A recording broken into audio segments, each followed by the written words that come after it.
Olá, boa tarde a todos, tudo bem? Muito prazer. Meu nome é Diana, sou a professora Diana Pacheco, sou fisioterapeuta, formada há 18 anos, praticamente já. Sempre trabalhei com urgência, com emergência, com hospital, tá? Em pronto-socorro, UTI, enfermaria, atendimento em home care. E também gosto muito, tenho muito carinho pela área de oncologia e pela área de cuidados paliativos. Eu trabalho como coordenadora também dos cursos de fisioterapia semipresenciais da FMU, que trazem essa vantagem interessante de poderem ser, né, semipresenciais. E eu quero hoje dividir com vocês um conteúdo bem legal da parte inicial sobre urgência e emergência, tá? Como foi legalizado, como funciona, tudo isso. E após essa parte, na quinta-feira eu vou estar aqui novamente para falar do quê? Da ventilação mecânica não invasiva e também da ventilação mecânica, que às vezes a urgência desse paciente ele não pode aguardar para ser entubado, tem que ser imediatamente, tá? Dividi o conteúdo em duas partes, que acho que vai ser bem produtivo para todos nós. Compartilhar minha tela com vocês, pessoal, para ficar mais, para eu poder mostrar um pouquinho os slides que eu trouxe para gente, ok? Perfeito, aqui estamos iniciando o nosso compartilhamento. Tá, vamos lá. Eu sou a Diana, que eu falei para vocês, sou coordenadora desses cursos, atuo ainda como fisioterapeuta em coordenação. Esse é meu e-mail, se alguém depois quiser perguntar alguma coisa, certo? prof.dianapacheco@gmail.com. Meu Instagram, @dianafpacheco. Porém, se alguém quiser ainda trocar alguma informação legal, tá? Eu vou estar à disposição sempre para poder responder. Só falar, professora, assisti sua live lá na FMU e tal, e eu queria tirar uma dúvida, queria perguntar alguma coisa, beleza? Vamos aqui, pessoal. O curso, a pós-graduação, opa. Pronto.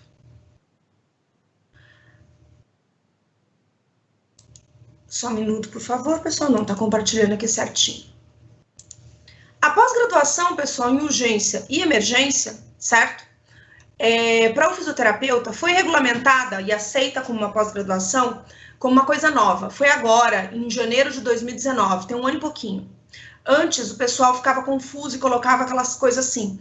Todo mundo que trabalha com a cardiorrespiratória, quem é de fisioterapia hospitalar, quem é fisioterapeuta respiratório de UTI, também é um emergencista. Não deixa de ser uma complementação, de ter uma associação, sim. Porém, o interessante é que tem a especialização direcionada para isso, porque tem fisioterapeuta que só trabalha em sala vermelha, tem fisioterapeuta que só trabalha em pronto-socorro e tem serviços hoje em dia em alguns estados que o fisioterapeuta também está compondo a equipe, tá? A equipe de ambulância, pessoal. A equipe que está lá na linha de frente buscando o paciente, levando para o hospital. Por muitos anos, certo? Quem compunha essa equipe era só o enfermeiro, o médico, o técnico de enfermagem e o condutor da ambulância. Mas está mudando um pouco isso de figura pela competência do fisioterapeuta e por termos uma boa integração interdisciplinar com nossos colegas enfermeiros, com os colegas médicos, certo? E viram a importância dessa integração entre as equipes. Esse aqui é o link, não citei, mas esse aqui é o link, pessoal, que vocês podem entrar e ler, né, essa regulamentação, essa resolução do COFITO, que foi a 501, que saiu em 25 de janeiro de 2019. Perfeito? Vocês conseguem ler na íntegra essa regulamentação. Por que, pessoal, que criaram uma regulamentação? Primeiro, tinha que ser alguém que tivesse a formação na área, tá? De resolver problemas, de resolver uma coisa de forma rápida. Muda alguns dados da oxigenoterapia, mudam questões da ventilação não invasiva. Então, o profissional que trabalha em hospital, que trabalha em ambulância, que trabalha em uma unidade de terapia intensiva, tá? Não uma unidade cirúrgica, mas aquele paciente clínico que chega grave, certo? Ele tem que ter uma formação a mais, tem que ter treinamento e tem que estar pronto para o quê? Para tomar decisões e resolver o problema, tá? Se chega um paciente em parada, se chega um paciente politraumatizado, tem que ter uma informação boa sobre o quê? a oxigenoterapia que pode ser ofertada, se pode ou não usar ventilação não invasiva, o ajuste, o controle fino da ventilação mecânica, visando o quê? O melhor restabelecimento desse paciente, que esse paciente se recupere da forma mais rápida possível, tá? E com o mínimo de complicações, com o mínimo, pessoal, de quê? De sequelas, quando forem o caso. O infartado também se encaixa, o paciente que chega com crise de asma e mesmo aquele paciente que chega descompensando a insuficiência cardíaca no pronto-socorro, certo? O que tem que ter? Além da formação como emergencista, ok? Tem que ter o quê, pessoal? Curso de suporte básico e avançado de vida, certo? Visando o quê? Uma melhor integração junto à equipe de saúde, que compõe, né, os ambientes de urgência e emergência, certo?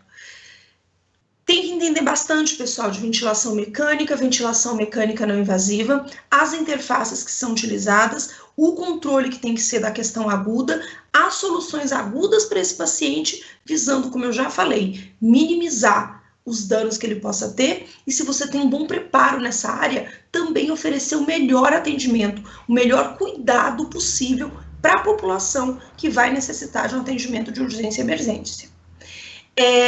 O fisioterapeuta, pessoal, ele faz parte da equipe de time de resposta rápida.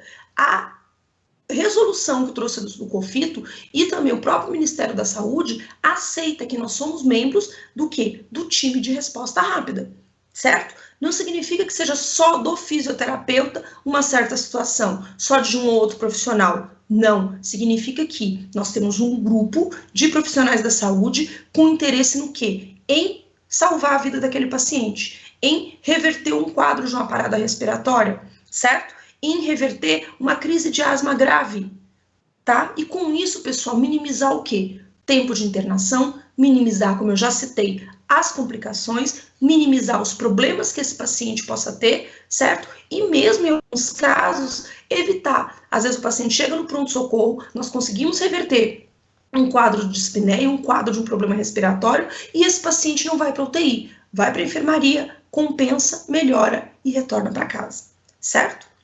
As unidades de emergência e urgência, pessoal, pronto-socorro em geral, os grandes serviços têm atualmente, já faz algum tempo que eles têm aumentado o quê? A população de fisioterapeuta nesses serviços. Saiu um artigo em 2018 falando o quê? Que estavam tentando entender quem poderia ser esse fisioterapeuta de urgência e emergência, certo? Foi aplicado um questionário no Brasil todo, foi feito um levantamento bem interessante na tentativa de traçar o perfil, né? O perfil adequado desse profissional. Deu certo? Deu. Mas eles ficaram na dúvida sobre o quê? Ué, mas espera aí, tem que ter uma pós-graduação? Quem é esse profissional? Aí não. Depois foi estudado, o conselho autorizou, o conselho falou que não, ele tem que ter preparo nisso, ele tem que ter curso de suporte básico e avançado de vida. Ele tem que ser um profissional que consiga o quê? Dar uma resposta rápida, que esse time de resposta rápida que trabalha na urgência e emergência, pessoal, precisa, certo? Tem que ter um treinamento, uma capacitação que o quê? Que lhe permita uma resposta rápida no cuidado com esse indivíduo, certo? No cuidado com esse paciente. Tem que ter interação, pessoal, com a mais absoluta certeza, entre médico, enfermeiro e fisioterapeuta, tá? A linha de frente de vários serviços, de muitas ambulâncias, etc., sempre foi o médico e enfermeiro. No pronto-socorro, nós já dividimos espaços junto com os colegas na emergência, ao ponto de plantão noturno, chama o fisioterapeuta da UTI para resolver aqui o problema, esse paciente está dispneico, está com a crise de asma grave, chegou com insuficiência cardíaca descompensada, fazendo edema agudo pulmonar, ajuda aqui, certo? Por quê? Conseguir compensar esse doente no pronto-socorro para depois dirigi-lo para o setor de internação adequado. Como, Diana? Usando os recursos que o fisioterapeuta tem domínio, como ventilação não invasiva, controle de ventilação mecânica, certo? Posicionamento adequado, técnicas que são nossas, certo? Técnicas que nós aprendemos ao longo da nossa formação, numa pós-graduação, por exemplo, e que nos leva ao quê? Ao melhor atendimento, ao melhor cuidado com esse paciente. Não deixa de ser, pessoal, um fisioterapeuta que trabalha no hospital. Não, não deixa. mas é um profissional que consegue resolver as coisas como? De uma forma mais imediata, respondendo de forma rápida uma necessidade desse paciente. Só o paciente adulto? Não. Paciente adulto, paciente pediátrico, ok? Paciente pediátrico também recebe essa nossa atenção no pronto-socorro quando tem essa necessidade. E mesmo se tiver internado e descompensar, pessoal, dentro da unidade de internação, tá? Não TI, a unidade de internação, a enfermaria, coisa assim, certo? Uma coisa interessante que a gente pode discutir, tirar um pouquinho aqui nossa projeção, por que é interessante, pessoal, que exista, certo? Essa interação, que é bem importante. Voltamos aqui. Opa, aqui estamos. É importante, pessoal, que exista a interação entre nós e a equipe de saúde toda, porque esse vínculo médico, enfermeiro, fisioterapeuta para o bem-estar do paciente, certo? É o que leva a gente conseguir o quê? Reduzir tempo de internação, reduzir o uso de recursos indevidos para esse paciente, melhorar de forma mais rápida as trocas gasosas, pessoal, e também a questão da autonomia desse paciente respiratório e funcional, minimizar os danos à funcionalidade dele, certo? Minimizar os danos à funcionalidade dele, ter o feeling para quê? Para observar se já é o momento daquele paciente necessitar de outro suporte, seja de oxigenoterapia, seja de pressão positiva, ou mesmo da ventilação mecânica, certo? Então, essa interdisciplinaridade, essa relação entre o fisioterapeuta, o médico e o enfermeiro, vão levar o quê? A grandes benefícios, a vantagens para esse paciente. Existe o reconhecimento, pessoal, da comunidade médica, existe o reconhecimento da comunidade científica, da necessidade dessa interdisciplinaridade da nossa relação, o quê? Com toda a equipe de saúde que está ali envolvida no cuidado e no bem-estar desse paciente, certo? Então, é importante que a gente consiga entender de forma adequada como utilizar os nossos conhecimentos, utilizar o recurso que nós temos, visando ajudar esse paciente, visando assisti-lo da melhor forma possível, ok? Diana, o que chega pra gente? Eu vou citar alguns casos clínicos adiante, mas eu vou explicar um pouquinho o que a gente avalia, o que é observado, o que é importante, por exemplo, em relação a uma gasometria, certo? Para que a nossa intervenção seja o mais precisa possível. Voltar a compartilhar com vocês, pessoal, para nós continuarmos o nosso bate-papo sobre esse tema. Ok. Vamos lá. Essa interdisciplinaridade, pessoal, ela simplesmente está lá para quê? Para trazer mais benefícios para o paciente que está internado numa questão de urgência ou de emergência. Atualmente, uma coisa que eu vou citar um pouquinho para vocês, adiante, é sobre o quê? Sobre a questão do Covid também, que no momento tem sido um grande boom de sustos, né? Sustos e medo da equipe de saúde e também para o paciente quando está recém-internado, quando está chegando no pronto-socorro com um quadro de possível insuficiência respiratória, tá?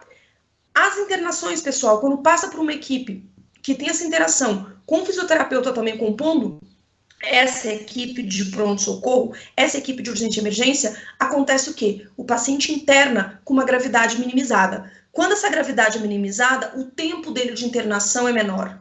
O tempo dele de internação é melhor, as complicações são menores e até mesmo a gravidade desse paciente diminui, certo? Quando ele chega na UTI ou na enfermaria para ser internado. Essa atuação pré-hospitalização, pessoal, seria o quê? Ao invés do no trajeto ele manter um desconforto respiratório, continuar utilizando essa musculatura, mantendo esse esforço que aumenta a fadiga, aumenta a gravidade dele, ele poderia já ir como? Ajustado ao recurso adequado, a uma ventilação mecânica não invasiva, até o hospital. Fazendo o quê, pessoal? Com que minimize a condição de gravidade desse paciente. Essa condição de gravidade também, pessoal, é interessante quando se fala no quê? No suporte de oxigênio que é ofertado. Isso é muito comum já o médico e o enfermeiro fazerem nessas unidades de emergência. Porém, quando a gente consegue prescrever isso de uma forma mais segura e dentro do que as diretrizes internacionais citam, a gente consegue o quê? Ofertar um oxigênio de forma adequada para esse paciente, minimizando o quê? Sequelas, como, por exemplo, no caso de um AVE mais grave ou mesmo em caso de um infarto agudo do miocárdio, certo? Já é comprovado, a intervenção, pessoal, quanto mais breve, quanto mais rápida, melhor para o bem-estar desse indivíduo. Minimiza, pessoal, não só a questão da saúde, dos danos para esse indivíduo, minimiza também o quê? Os custos para esse hospital, minimiza custos para Sistema Único de Saúde e mesmo a rede privada. Quanto menos tempo de internação, melhor, certo? Melhor para o sistema de saúde como um todo. Redução de ventilação mecânica, pessoal, quando o suporte prévio de ventilação, às vezes não invasiva, é feito de forma mais feito de forma mais precisa, certo? Mais de pronto. Tá precisando, já veio ruim de casa, ok, já tá com a ventilação não invasiva. Chega no hospital como? Bem mais compensado, o paciente chega melhor no hospital, então o risco dele fazer uma parada respiratória no pronto-socorro diminui. Ou mesmo, pessoal, que essa intubação ser feita no momento mais adequado, de uma forma mais eletiva, sem esperar o quê? O paciente parar para fazer uma intubação. Tudo isso, pessoal, tem comprovação científica que eu não vou citar aqui para não ficar cansativo, mas eu posso encaminhar esse material depois para a FMU, para encaminhar para vocês, para quem tiver interesse, dizendo que se você faz a coisa de forma eletiva, de uma forma mais calma, de uma forma mais sincrônica, o que vai acontecer? Você minimiza os danos para o paciente. Ou seja, atuar de uma forma técnica adequada, rápida, correta para um paciente desse, com insuficiência respiratória ou algum outro quadro, faz o quê? Auxilia a gente no quê? No desmame da VM, na assistência para minimizar imobilismo e mesmo para diminuir a perda de funcionalidade desse indivíduo, certo? A avaliação, pessoal. Eu vou citar um pouquinho a avaliação, tá? Do que a gente precisa ver que é importante. Sinais vitais. A gente foca muito também no quê? Frequência respiratória, frequência cardíaca, que são importantes verificar, certo? Saturação de oxigênio, observando se existe alguma doença de base, como, por exemplo, o indivíduo já é DPOC, ele já tem um enfisema, tem que ser observado, tá? Também é importante que seja observado o que, pessoal? Sinais como sudorese, cianose, nível de consciência desse paciente, a responsividade dele, tá? As condições dele, por exemplo, de chegada, se existe uma agitação psicomotora, se não existe, certo? E outro, a musculatura dele, como esse indivíduo está respirando. Se ele usa padrão abdominal, se está usando sua tórax, e observar o quê? Se a doença de base dele é uma doença neuromuscular, ele às vezes pode estar rebaixado por estar retendo CO2. Então é importante que a gente observe o quê? Saiba a patologia daquele paciente de base que está levando ele para ali e também tem o quê? Como fazer o quê? Vamos apagar incêndio, vamos fazer isso aqui agora para minimizar o quadro dele. Para depois eu verificar o quê? Raio-X, a própria gasometria e um hemograma, certo? No pronto-socorro para ver por que aquele indivíduo está ali, certo? Que mais que é importante com relação a isso, pessoal? A sudorese pode me dizer o quê? Que esse paciente tá com dor importante. Pode ser desde uma dor abdominal, por uma questão de um abdômen agudo, por exemplo, pode ser uma dor de tórax, por quê? Porque tá cheio de líquido, porque ele tá com derrame pleural grave, pode ser dor, pessoal, por um trauma, certo? Que ele tá chegando no pronto-socorro, pós o quê? Tiro, faca, né? Objeto pérfuro cortante ou arma de fogo. Também, que faz parte da realidade de algumas regiões e de alguns serviços que esse paciente precisa de um suporte ventilatório, de um atendimento de pronto para minimizar os danos, né, que ele está sofrendo ali. A cianose, pessoal, se ela é central ou periférica, modifica a gravidade desse paciente, certo? Se está presente cianose, o suporte de oxigênio tem que ser mais rápido. Em alguns casos, pessoal, se já estiver associada ao rebaixamento de nível de consciência, não há o que se discutir. Esse paciente precisa de um suporte ventilatório invasivo, certo? Exames, pessoal, mais rápido que tem condições de olhar. Gasometria e raio-x de tórax. Adiante desses é que tem como verificar. Aí deixa de ser uma condição de pronto, para o quê? Para fazer outros exames, tá? para verificar, para avaliar a gravidade desse paciente, para ver a intensidade da lesão ou do mal que ele está sofrendo, certo? Exemplos, pessoal, clínicos, que a gente encontra muito nessas situações de urgência e emergência, que a gente encontra muito em pronto-socorro, que é muito comum. Uma condição que as pessoas não falam muito e que ela é muito grave, pessoal, mata muito no mundo, não só no Brasil, são as crises de asma, tá? Nós sabemos que existe uma asma leve, moderada e grave. As asmas graves, o ideal é que tivesse condições do quê? De dar um repouso para a musculatura respiratória desse indivíduo e o médico entrar com a medicação.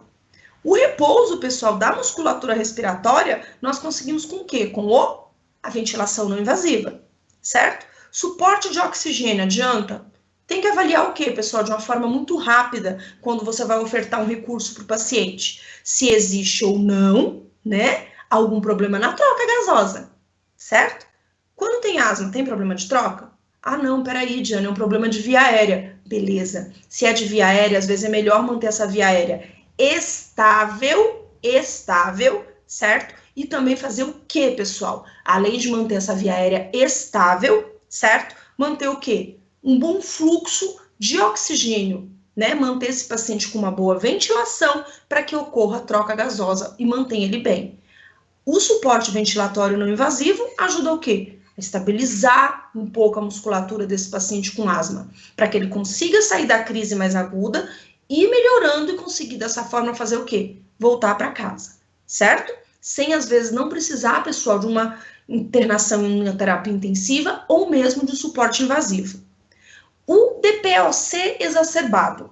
O DPOC que eu estou citando aqui só, pessoal, a gente vai colocar só emfisемatoso, certo? Vamos colocar o emfisematoso, ou o paciente que ele tem o quê? Bronquiectasia, ou que ele tem uma questão de bronquiectasia também, ou que ele tenha também descompensado a sua doença por conta de um novo infarto, um problema de coração, alguma coisa assim, tá? Nós entramos ali as bronquites, entra ali também a enfisema, certo? E vamos pensar também um pouco na bronquiectasia, fazendo parte aqui como uma doença, né, que altera a via aérea. Pessoal, em qualquer uma dessas situações é comum o paciente fazer o quê? Ter acúmulo de secreção. Além dele ter acúmulo de secreção nessa via aérea, certo? Ele também entra com sinais de quê? De esforço respiratório, pessoal. Frequência respiratória mais alta, certo? Além do valor de normalidade.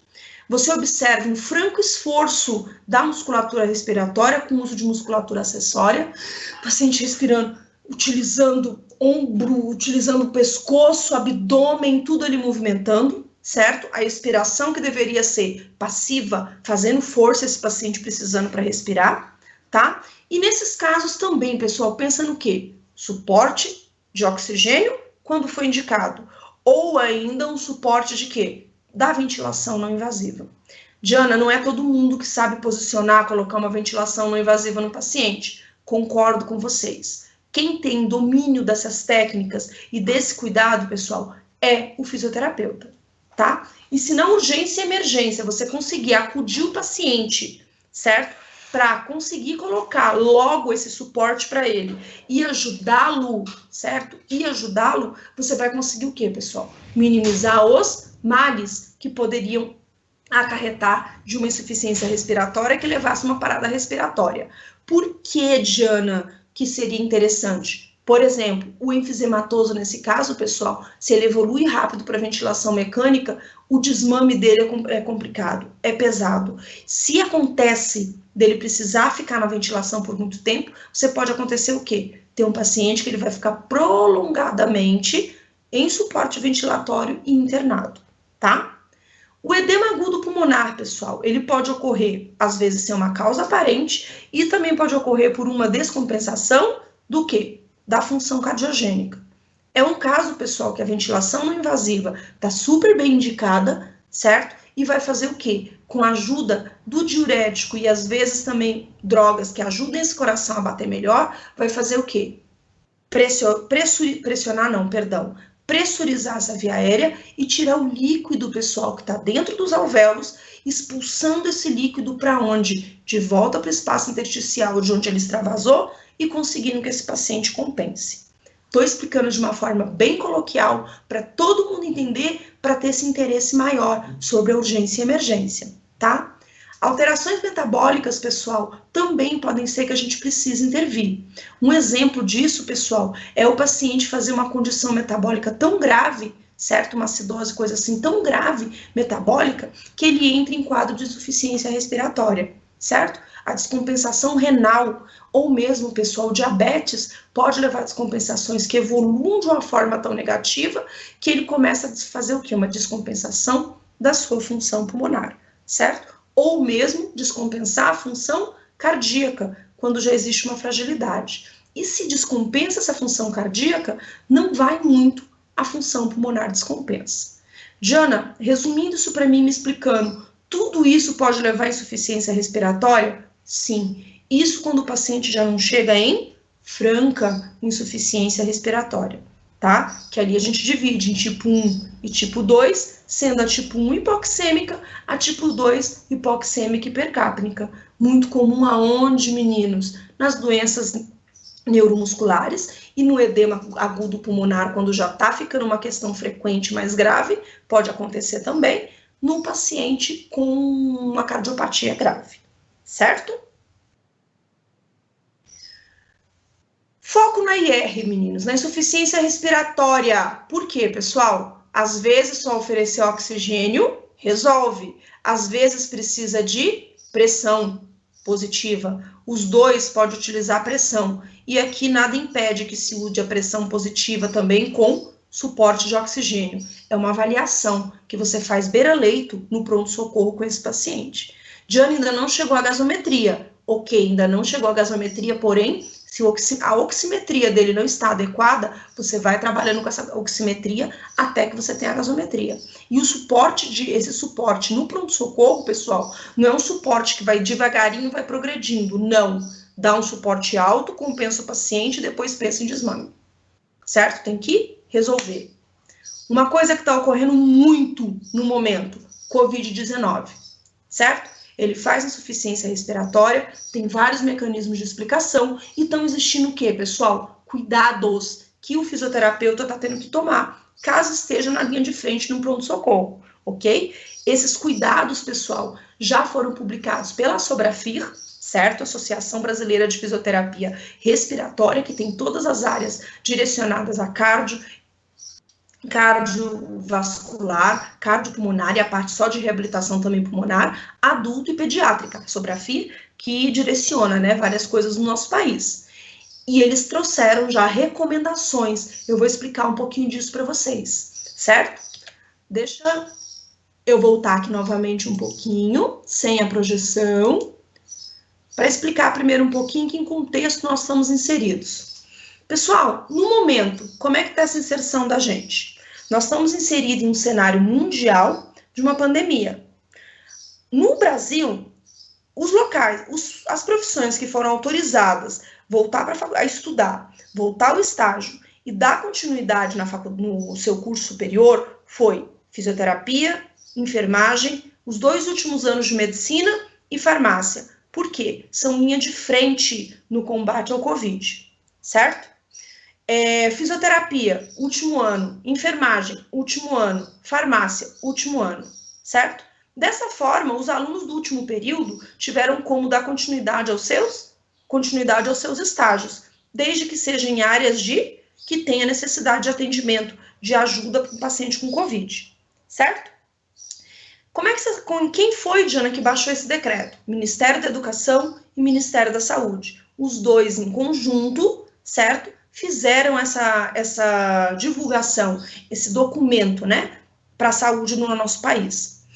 Dessa forma, pessoal, o que a gente teve? Vários alunos voltando para a linha de frente. Tem locais que eles estão trabalhando, sim, lidando diretamente com o vírus. Tem locais que não, que eles estão no hospital que tem o vírus e não estão lidando diretamente. Sabemos do alto poder de contaminação do Covid, então pode ser um risco, pode ser fácil esse aluno ter o quê? Contato, às vezes, com esse vírus, certo? Cuidados, pessoal. Tudo que produz aerosol, Eu vou explicar um pouquinho sobre essa questão de gotícula com aerosol, tá? É o tamanho da partícula, tá? Que tem que ser observado, que é importante. Outra coisa importante, os cuidados que tem que ter com via aérea. Nariz, boca, contato com o olho que tem mucosa. Então, se tem suspeita de qualquer doença respiratória, pessoal, o cuidado recomendado tem sido o quê? O uso de máscara adequada, N95 ou similar a ela, ok? Óculos de proteção e touca. A hora, pessoal, que o profissional da saúde mais se contamina é quando vai se desparamentar. Pelo quê? Pela falta de cuidado, ou porque vai se desparamentar rápido. Não pode. Essa desparamentação, que não é o objetivo da nossa aula hoje, é fazer o quê? Que ela seja lenta, feita com atenção, lavagem criteriosa das mãos e o uso adequado do álcool em gel no hospital, certo? Isso minimiza muito o risco do profissional da saúde contaminar-se, tá? Explicar um pouquinho, pessoal, do nosso papel, o que acontece com a gente cuidando dessa questão de Covid dentro do hospital. Vamos lá voltar, queridos, para a nossa projeção.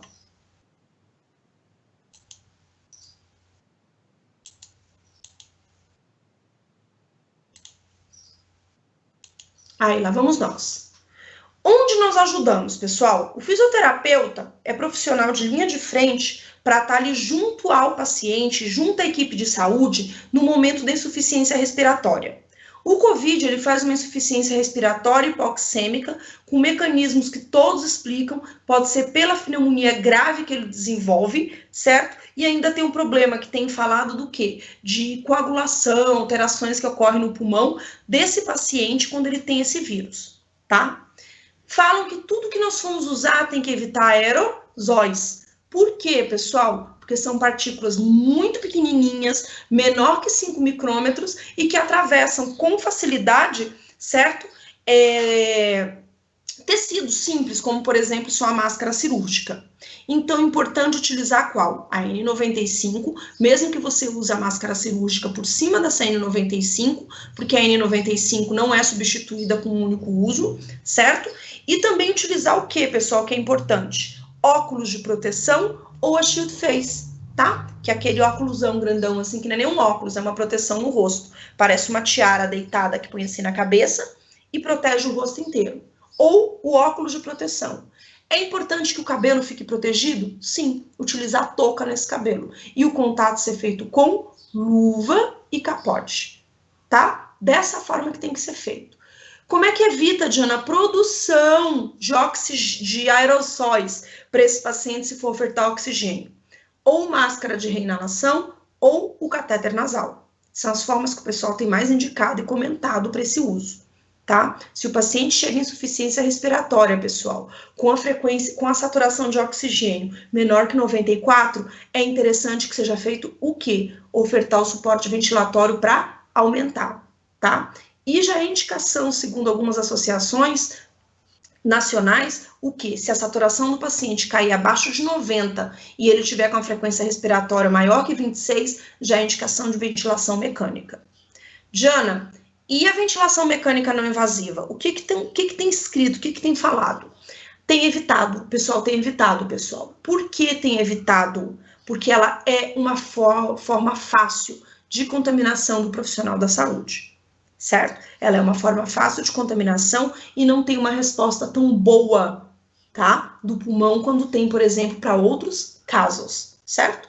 Diana, isso é já martelo batido, já é resolvido, decidido? Não. Por quê? Tudo sobre Covid-19 no nosso hemisfério, pessoal, ainda está sendo estudado. Na China, logo no começo, quando começou o vírus, eles não estavam tendo o quê? Bons resultados com a ventilação não invasiva e foi um momento que muito profissional da saúde contaminou.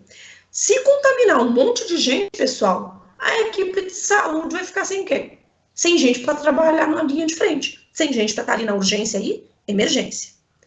Aerossóis, partículas menor, moléculazinha menor que 5 micrômetros. As partículas são maiores que 5 micrômetros. Então, tudo que for usar em COVID, pessoal, tem que ter material da densidade adequada, de preferência recomendado pela Anvisa, Ministério da Saúde, a Sociedade Brasileira de Infectologia também traz recomendações sobre isso, tá? Oxigênio, que eu citei aqui para vocês, como catéter nasal ou máscara com reinalação. Venturi usa? Não. Primeiro, produz muito aerosol. Segundo, ela é uma máscara para quê? Para desmame de oxigênio. Ela não é uma máscara para urgência e emergência naquele momento grave, tá? Ventilação mecânica, nós vamos tratar isso com detalhes na quinta-feira. Espero que todo mundo esteja aqui de novo na quinta-feira. E a ventilação não invasiva, eu expliquei para vocês o que, pessoal? Que ela não tem, né? Não tem uma resposta tão boa e o risco de contaminação da equipe de saúde é muito grande. Diana, nebulização faz nesse paciente? Evitam-se que seja feita. A oxigenação dele pré-intubação é feita? Sim, é feita com os cuidados que nós vamos citar na quinta-feira. Perfeito, pessoal? Eu espero que eu esteja contribuindo de alguma forma com vocês. Recursos, pessoal, que a gente usa de cara, dá licença, eu vou tomar um gole de água. Que a gente usa de cara, pessoal, quando está na linha de frente. Às vezes o paciente pode estar entupido de secreção, não tem uma tosse efetiva, tem uma doença neuromuscular, tem uma doença, uma demência avançada e está entupido de secreção. Você consegue melhorar, às vezes, o quadro dele de cansaço muscular, de dispneia, pessoal, com uma aspiração de via aérea superior. Ou ainda, uma aspiração de via aérea superior e de traqueostomia, uma desobstrução dessa traqueostomia. As cânulas, pessoal, para os pacientes que estão em casa e que são crônicos, que não têm indicação de serem decanulados, pode ser feito o quê? Cânulas que tenham a subcânula, que é uma cânulazinha, né, que vai dentro da outra. Para quê? Para ter como tirar aquilo e higienizar com mais frequência, certo? Isso evita desse paciente com pneumonia com insuficiência respiratória para o pronto-socorro, tá? São algumas dicas, algumas orientações. Essa desobstrução, pessoal, tem que ser realizada, tá? Nos casos que você identifica, tem ronco, tem secreção, tem alguma coisa aqui obstruindo a entrada de ar para ocorrer a troca gasosa. Oxigenoterapia, pessoal, tem que ser utilizada com critérios, tem que se ter muito cuidado no caso do paciente com enfisema, e os pacientes com doença neuromuscular, muitas vezes não se beneficiam de oxigenoterapia. Eles se beneficiam do quê? Da ventilação mecânica não invasiva, tá? Os 4 recursos básicos, pessoal, que nós podemos abrir mão. Estou citando aqui, queridos, linhas de frente de recurso, tá? Não é que são só esses recursos, é uma coisinha ou outra, não. São as linhas de frente por onde a gente pode ir, certo? O posicionamento funcional aqui também ajuda e faz parte do que nós podemos fazer por esse paciente, certo? O que é importante, pessoal, sobre a questão de desobstrução e oxigenoterapia também? Observar se esse paciente tem risco ou alguma suspeita de ser COVID, certo? Se ele tem risco, suspeita de ser COVID e for para ventilação mecânica, ele vai utilizar um circuito fechado de aspiração. Se ele tem risco de ser COVID, a aspiração você tem que fazer com urgência? Sim, mas você tem que fazer o quê? Se proteger antes. Óculos, N95, luvas, capote e não esquecer da proteção que tem que ter dessa região, tá? Do pescoço. O pessoal tá esquecendo às vezes disso. Protege o resto e deixa ali desnudo e ocorre de contaminar o paciente, de se contaminar. Orelha, pessoal, também é coberta, tá? Quando colocar a touca. Ou seja, você fica ali todo embrulhadinho com equipamento adequado, com recursos adequados de EPIs, né, das EPIs, para se proteger. Diana, é só um velhinho com Alzheimer. Proteja o olho, máscara do mesmo jeito, usa a sonda adequada para que você faça essa desobstrução, tá? Para ajudar esse paciente. Pessoal, tem a polêmica. Bota água, não bota água na oxigenoterapia, né? O que tem que fazer? O pessoal já comprovou que se for um fluxo baixo não muda nada, certo? Você colocar ou não água, já tem comprovação disso.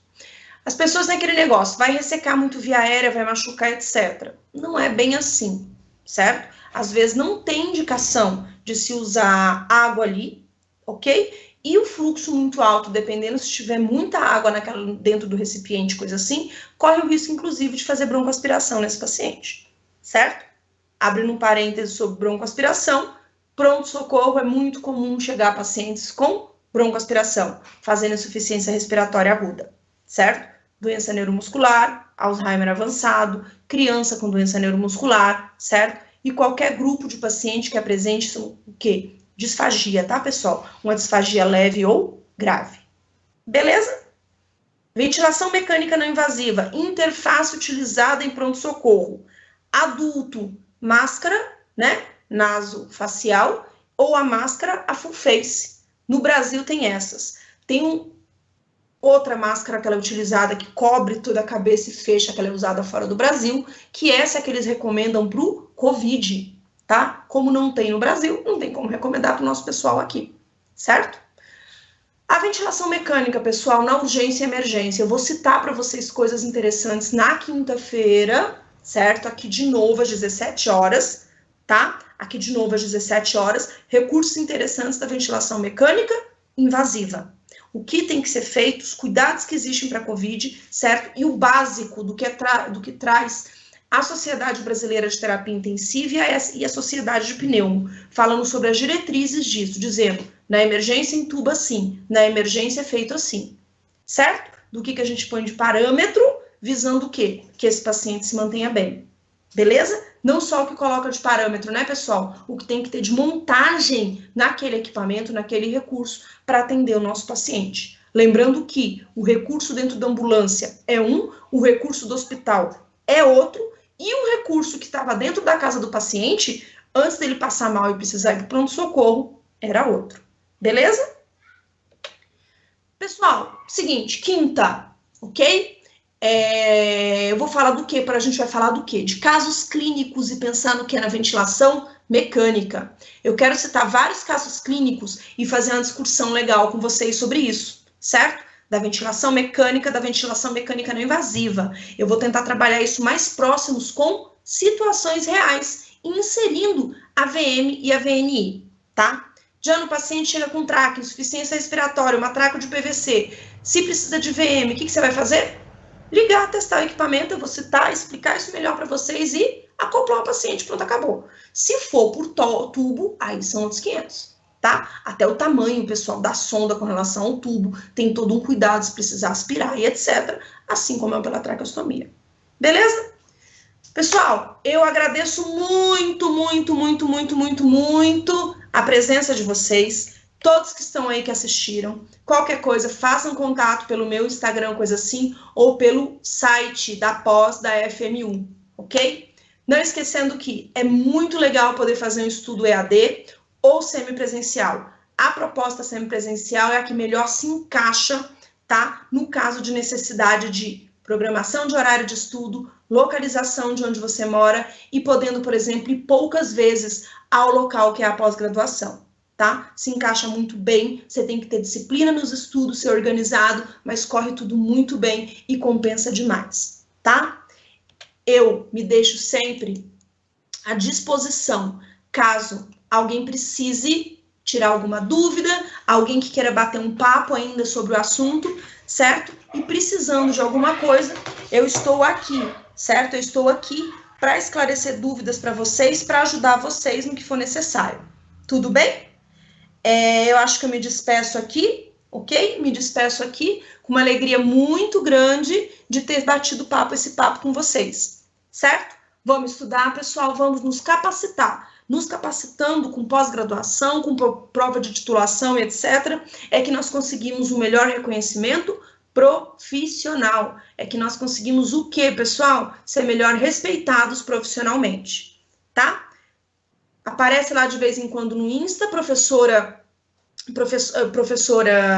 Diana Pacheco. No Insta eu tô lá como Diana F. Pacheco, certo? Eu sou a professora Diana e adorei ter a companhia de vocês aqui, ok? Um abraço, até a próxima, pessoal. Um beijinho, tchau, tchau.